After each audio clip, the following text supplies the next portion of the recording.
He's absolutely the most jacked guy at the network, and I'm proud to call him a friend. It's Jamie Noodles McLennan. It's time for Tasteful News. We're going to talk about the gold medal game. We're going to break it down. It's been far too long since we've seen you, pal. Hope you're doing great. I know you watched the gold medal game with the family. What's your 36 hours later? You've had some time to digest it, Jamie. What's your biggest takeaway from that gold medal game?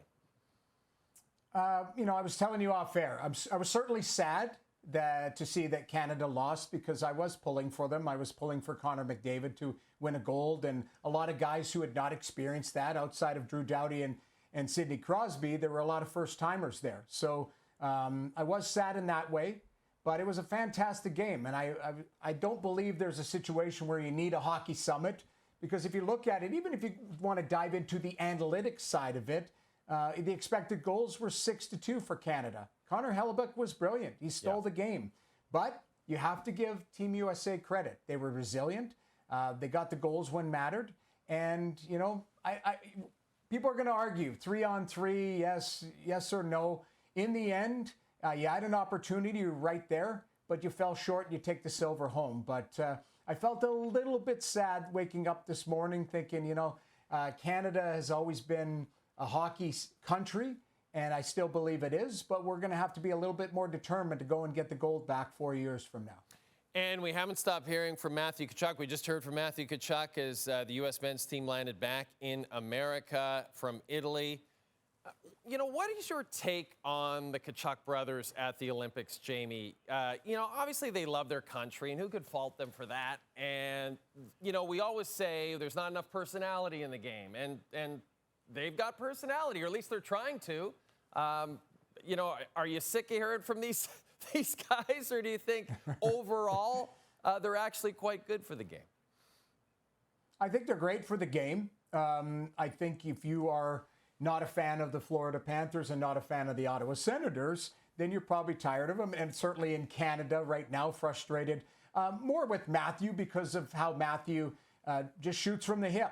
And rightfully, you take a look at this guy's, we'll call it last 24 months of life, 2 Stanley Cups and a gold medal. Pretty impressive. I would say that's a resume that every hockey player would love to have throughout their whole career, not just in 24-month spans. So I think there are people that are frustrated with it, but overall, I think they're great for the game. They're great players. The family is unbelievable. Obviously, I've known Keith for many years, Chantel.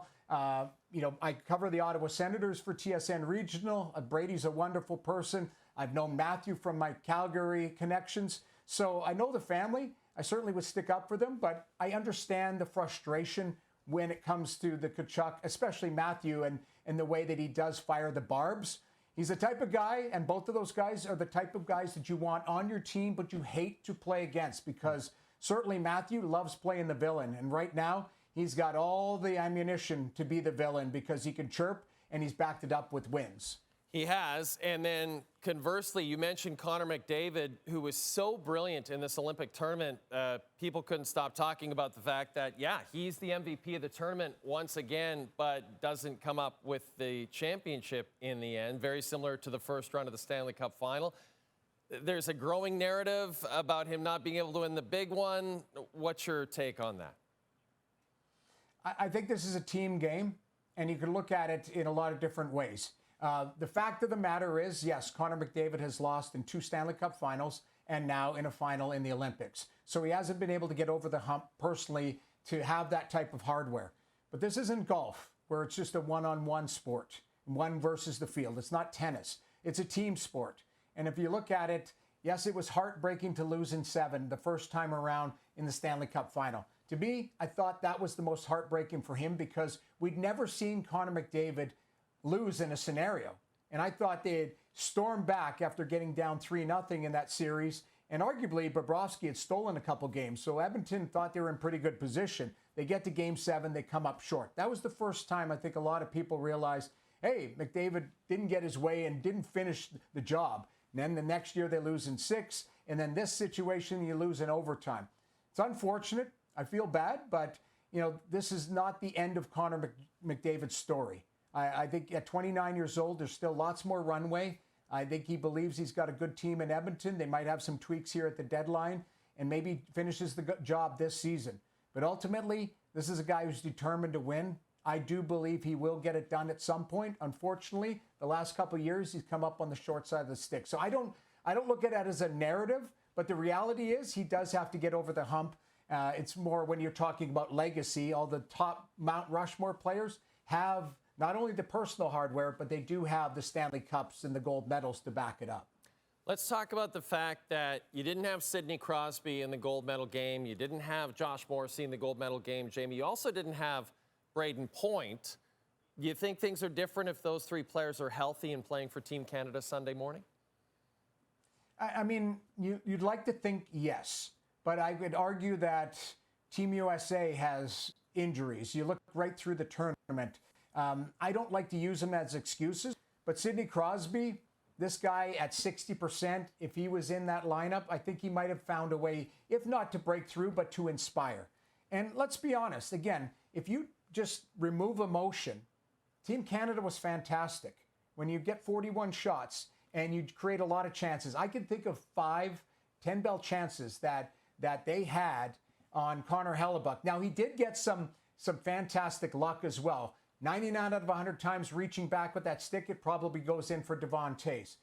If you give Nathan McKinnon 100 of those wide open nets, he probably puts in 99. You know, that type of stuff. The Tom Wilson rebound that Charlie McAvoy digs off the goal line that hits his chest. Celebrini's breakaway. McDavid's breakaway. You look at it, I think they played a fantastic game. They just came up a little bit short. It wasn't that they were short on generating chances and great looks on Connor Hellebuyck. He stole the game, and I think they're proud of the way that they played. It's unfortunate that they didn't get the goal support for Jordan Binnington. They only scored 1, and Team USA, as we know, scored 2. So that's the unfortunate part, but I don't think he changed much, and I thought they did a pretty good job. Yeah, and just going back to how the roster was put together, Jamie, did you have any issue with it? And as you watched the tournament unfold, you know, was any of that sort of solidified in your mind? For example, I know you're a big Zach Hyman guy. You know, like at any point, did you think, man, this guy should have been there? Matthew Schaefer, people still talking about the speed. Just another incredible option on the blue line aside from Makar. You know, did you have any concern, especially as you watched the tournament unfold? I did. And you know, now I think with the way that Celebrini played at 19 years old, you might have been able to take a look at Matthew Schaefer and realize that young players aren't overwhelmed by the situation. And maybe Matthew Schaefer could have been a difference maker at some point throughout these Olympics. But we do note that the future looks bright as far as Celebrini and Schaefer as the next wave of superstars in the league. I would have loved to seen Zach Hyman there. Now, you know, whether is that, and it's more not a slight on Jarvis or Sam Bennett or players that maybe were interchangeable. It's just, you look at maybe the way that they played. Zach Hyman, for me, was a guy that could go up and down your lineup. He could play with McDavid, but he also could have played on a fourth line checking role or a penalty kill situation. So I think Team Canada, the way that they were constructed, there's probably 1 or 2 players that you would like to either see healthy. Like I said, Brayden Point, like you pointed out. Brayden Point, Sidney Crosby, players like that. Josh Morrissey, a smooth skating, puck advancing defenseman. I always thought that their defensive core might have been their Achilles heel, depending on how things unfolded. But again, it's not like they gave up a ton of chances against. In a gold medal game, they did enough to win. Unfortunately, they came up short. But you can certainly look at the roster and say, was it good enough to win? Yes. But are there players that you could have added in? Absolutely. And I mentioned a few of them. Zach Hyman would have been one of them. Matthew Schaefer, knowing what we know now, that the young players weren't overwhelmed by the situation. So those are probably the adjustments that they're going to look at moving forward, saying that we're going to place these guys in situations, have success, and they're probably going to have it because they're not going to be overwhelmed by the moment. Okay, you are a goalie. I love chatting with you about goalies. Let's talk about Connor Hellebuyck. You mentioned how brilliant he was. He was just absolutely, as I said on yesterday's show, Tretiak 2.0, Jamie McLennan. How, and you heard him after the game, you could tell, like he said, he heard all the critics. He heard people talking about the fact that he couldn't win the big game. How do you think this helps Hellebuyck with the Winnipeg Jets moving forward? Well, I think it just shows that he can get it done. Now, in Winnipeg, they're going to say, well, we're going to need that type of goaltending. We're going to climb back in the standings. But on the biggest stage, there were times in the playoffs where maybe his game wasn't at the level that he expected. And especially against Colorado, it was a couple years ago, there were times where he could have made the save or tried to fight to find that puck. I thought he was unbelievable yesterday. That's the best I've ever seen him play. But I also pointed to the fact that when you're having games like this, you're probably the best game you've ever played considering what was at stake. He got some favorable bounces, and you need that. You need a post. You need a puck that rolls through the other side instead of going in. You need your D to help out. But I loved his positioning, and I loved how aggressive he was. He wasn't afraid to make a play and stick with it. A lot of times goaltenders that are too anxious in the net, they go chasing it and they open holes. If anything, he was calm. He was really reserved in the net and confident in his ability that he could make that save under any situation. I think back to a one-timer that Celebrini had on the 5-on-3. He did a terrific job of just sealing that post. So I loved his game, and I think Winnipeg Jets fans are hoping that maybe this springboards him into another level here down the stretch if they're going to try and get back into that playoff picture.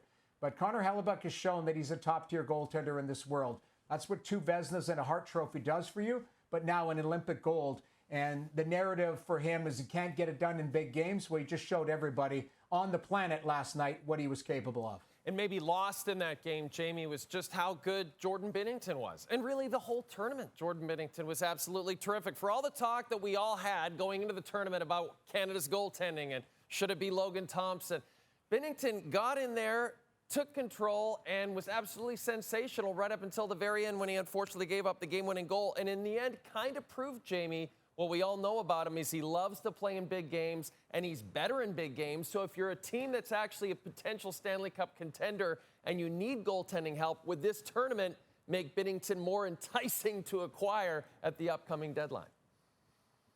100%. Now, I'm thinking throughout the league, is there a cup contending team that needs a goaltender? The only one that I think of that could need goaltending help is Carolina. And Carolina plays a defensive style a lot like that team Canada, where it allows the goaltender to be very aggressive. And that's what Bennington was in this tournament. If you watch, how many times was he outside his blue paint, challenging the puck, knowing that the back doors and seam plays were taken away by his defenseman. So to me, there's a style that he could play on a certain team. So if I'm Carolina, I got to look at him. And, he's proven, you just mentioned, his numbers aren't good with St. Louis, to the point where Joel Hofer has pretty much outplayed him statistically. But I think you give him an opportunity to go and play. The one word that comes to mind with him is clutch. He comes up with big saves at the right times. Now, yes, in overtime, I think he would want that goal back because it goes through the body. But I thought there was 4 mistakes on that overtime goal, and everybody on the ice had to earn at least 1 mistake. McDavid into McCarr, into McKinnon, into Bennington. So you look at it, there's lots of blame to go around, but I thought he was fantastic in this tournament, and at big times he delivered a big save when they needed it. So there should be teams looking at him, but I think there would probably be one cup contender that I would circle and say that I would link him to there. All right. Jamie McLennan, it's so great to chat with you, buddy. We love having you on the show. Don't be a stranger. Ladies and gentlemen, this has been